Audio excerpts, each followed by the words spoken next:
Good evening, everyone. I'd like to thank you for coming. Elizabeth Glaser was married to actor and director Paul Michael Glaser, and together they planned to have their first child.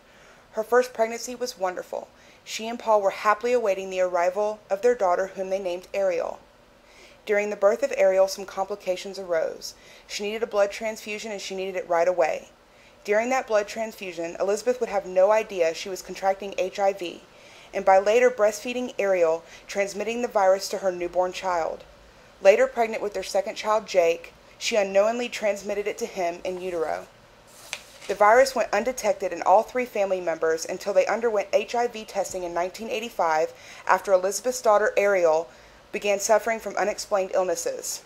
Ariel had developed advanced AIDS at a time when the medical community knew very little about the disease and there were no available treatment options. Early in 1987, the U.S. Food and Drug Administration finally approved AZT, an effective drug to extend the lives of AIDS patients, but the approval only extended to adults.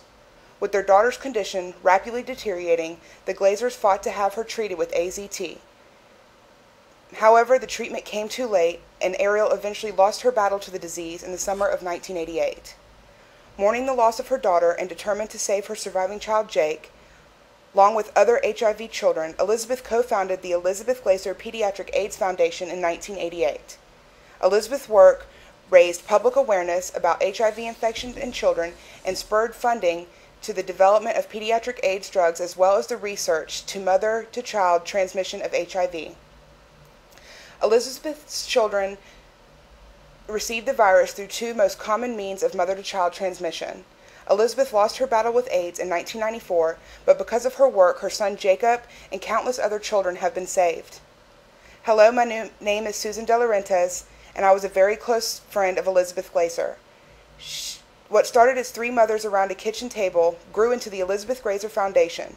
Our friend Susan Zegan joined Elizabeth and me to create this foundation that is now working around the globe to prevent mother-to-child transmission of HIV and give children and their families that are living with HIV a chance for a healthy future.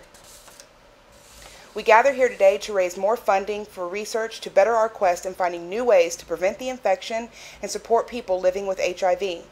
The need for more cutting-edge research is more urgent than ever before. I have had the pleasure of meeting with Princess of Wales on many occasions as we continue to work together to battle for more research dollars.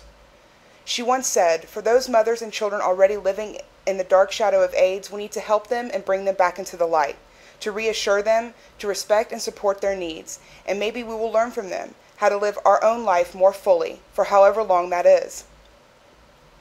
The Elizabeth Glaser Foundation has invited Princess Diana to speak with us today. She has been trying to open the world's eyes and change the public's opinion on AIDS sufferers by being unafraid to be photographed touching a person infected with AIDS at a Chain of Hope organization. Princess Diana is married to the Prince of Wales, and they have two sons, Prince William and Prince Harry. While active in many institutions and charitable organizations, Princess Diana focuses her most attention on the English National Ballet, the Leprosy Mission, and the British AIDS Organization. Just in this year, Princess Diana was the recipient of the Prize for Humanity. Ladies and gentlemen, please join me in welcoming our esteemed guest, Her Royal Highness Diana, the Princess of Wales.